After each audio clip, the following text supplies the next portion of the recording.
So good day mga boss, welcome na naman sa ating video. So nag-DIY tayo mga boss. So gumawa tayo na itong ano na to, Italian switch na to.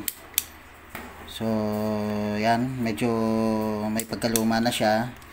Pero bala ko sana dito mga boss ay gagawin natin na tutorial mga boss para dun sa Honda Click. Yung video na in-upload ko dati na may nagpa-service kasi sa atin, gumawa tayo na ito ng diagram nito at may nagpa-service tayo mga boss. Yun yung ano, yung switch na nandyan na yung hazard, meron na siyang high and low, may MDL na siya, at signal, syempre yung horn. So signal light, nandyan na siya mga boss, automatic na dito. Nandito na rin yung switch ng mini driving light. So dito nangailangan lang tayo ng ano, so bali tatlong relay, yung relay para sa headlight, tapos relay sa high and low mga boss. So yan lang yung kinailangan natin. Pero dito sinubukan ko kasi siya mga boss, okay na eh. So gumagana yung low, yung sa high ayaw gumana, pero ilang beses na natin to na ano na gawa mga boss, o may mga nagpagawa na sa atin. May nagpa home service din sa atin mga boss pagdating sa ganitong setup sa Honda Click.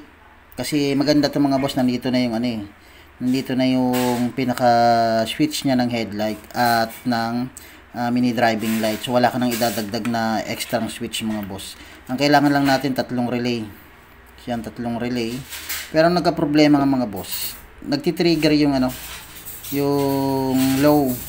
Pero pagdating sa high ayaw. So nakailang troubleshoot na ako. Tapos naisip ko mga boss, check yung ano relay. So yan, dito makikita nyo kasi dito sa relay. So yan, 12 volts trend to mga boss, tong itim na to. Pagdating dito, kaya pala ayaw mag-trigger mga boss. So yan, makikita nyo 24 volts, kaya pala ayaw dumiretso yung output dito sa high beam. So sa high beam ng mini driving light kasi 24 volts pala siya. So papalit natin na ito. Yan, papalit tayo ng 12 volts. Okay? So para gumana na siya. Tapos i-demonstrate ko sa inyo mga boss yung function na ito. At kung gusto nyong umorder mga boss at magpa-install ng ganitong switch, papakita ko sa inyo yung function niya. Pwede kayong mag-comment yan o direct PM kayo mga boss sa page natin mga boss. Okay? So bali ito na nga yung ating switch mga boss. Tuturo ko sa inyo mga boss, papakita ko sa inyo actual mga boss kung paano siya gumagana. So dito, ito yung ating socket para dun sa headlight, pero dahil wala tayong motor ngayon mga boss na i-demonstrate, ay gagamit na lang tayo nito mga boss. So yan, 12 volts na battery. Tapos etong mini driving light, so represent pa rin ng mini driving light yan mga boss. Okay, tapos eto naman yung ating line mga boss para dito high and low. Tapos meron siya negative, so yan yung negative. Tapos syempre may supply tayo ng negative and positive. So yan, so dito sa dulo ng ating wire na to mga boss, connected yan. Ito yung para sa high and low. Pwede na natin itong ilagay, i-connect dun sa high and low na wire mga boss ng ating MDL.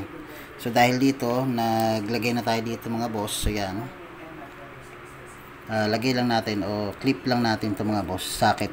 So yan, tapos wali lang natin to. Okay, so meron na tayong linya ng negative and positive, high and low. So yung negative, lagay naman natin sa negative mga boss, sa linya na negative. So yan, so, meron tayong negative. Whoops. Tapos yung ating positive naman mga boss, so ito yan, pakita ko sa inyo. So dito, ito yung pinaka-supply natin mga boss ng ano, ng accessories. So accessories wire yan dito para sa relay 1. Tapos Ito naman, itong wire na to, yan yung supply mga boss sa sa relay 2 tsaka 3 para dun sa ating mini driving light para sa high and low. So ngayon pagsamahin muna natin sila. Pero etong itim na to, pag sa actual na motor mga boss, sa accessories siya. So pagsamahin muna natin siya. Tapos i-clip natin dito sa positive. So yung ating negative mga boss, lagyan natin dito ulit. Lagyan natin ito yung negative dito. So sample lang to mga boss ha.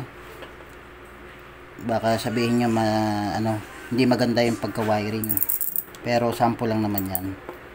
So yan. Tapos tap natin dito sa accessories nya. So yan, sa 85. So yan, okay. Pero pagdating sa motor mga boss, i-demonstrate ko sa inyo sa susunod na video.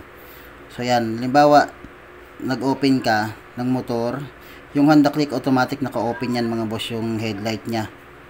Tapos syempre high and low. So yan, high and low, mag-high and low siya. So pag nagpasin ka mga boss, so yan, maririnig nyo na tumutunog yung relay para yan dun sa passing high beam ng ating headlight ng Honda Click. So nagpa-passing yung ating headlight kasi wala naman sa motor siya. Pero pag once na in-on mo to, ito na yung magiging on ng ating mini driving light mga boss, tong on off na to. So pag naka-low ka ng headlight, passing ka, nagpa-passing dyan yung headlight lang. So pag once na in-on mo to, naka-low ka dito sa headlight, in-on mo siya, low beam ng mini driving light yung ilaw. So yan. Tapos, di ba naka-on ka? Pwede mo siyang patayin. On, patay, on, patay. Tapos on natin, low beam. Pag i-high mo to, mga boss, yung mini driving light mo, dito ka rin sa high beam ng switch natin. Pag inangat mo kasi to, high beam to ng headlight. So, dadyan na connect yung ating high beam ng ng mini driving light. Kasabay ng high beam ng ating headlight mga boss, yung high beam din ng ating mini driving light. So low, pwede ka dyan mag-passing mga boss. So passing. So pag naka-high ka, hindi ka pwedeng mag-passing kasi dito yung pinaka-switch mo. So passing. So yan. Patay. So yan, patay. So halimbawa naka-high beam ka. So yan. High beam. Pag pinatay mo siya, mawawalan siya. So yan mga boss. Tapos pag nakapatay ka, pwede ka rin. Pag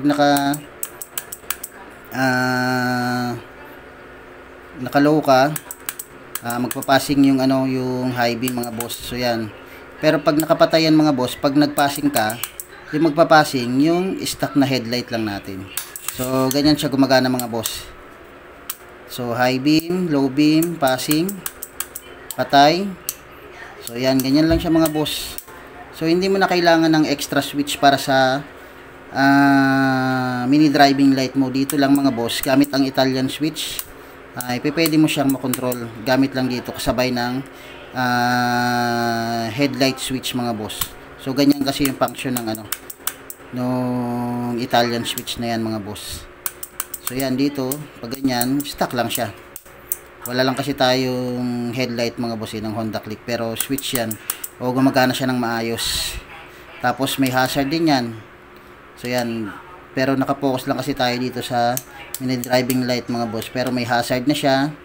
May on off ng switch ng mini driving light, turn signal, busina, tapos passing. Syempre mga boss, may passing siya.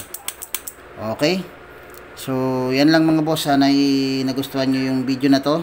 At kung may mga katanungan kayo dyan mga boss patungkol sa video na to, pwede nyong i-comment mga boss dyan sa ating comment section. At kung may mga gustong magpa-install o magpakabit nito sa mga Honda Click ninyo o nila, ay mag-message lang kayo mga boss sa ating YouTube channel o kaya sa ating FB page at pwede tayo mag home service mga boss. Madadaan naman yan sa magandang usap mga boss. Okay, so yan mga boss, salamat, God bless.